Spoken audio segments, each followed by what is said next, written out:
கோயம்புத்தூர்ல ஒரு வேட்பாளராக நான் வாங்கியிருக்கக்கூடிய 4,50,000 வாக்குகளும் பணம் கொடுக்காமல் பெற்றிருக்கக்கூடிய வாக்குகள். ஆனா யார்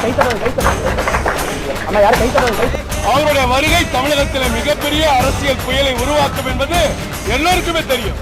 அதுக்கு ஒரு பாரம்பரியம் இருக்கு. சரிங்களா? ரோட்ல டீ குடிக்கிறவங்க மாதிரி கேள்வி கேட்கலாம். சொன்னா யாரு சொன்னா? இன்டெலிஜென்ஸ் கொடுத்தாங்களா?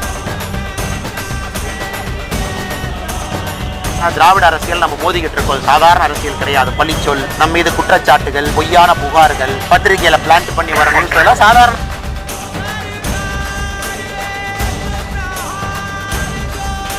எங்களை மிரட்டி பார்க்கலாம் என்று நினைத்தால் இது பழைய பாரதிய ஜனதா கட்சி இல்லை.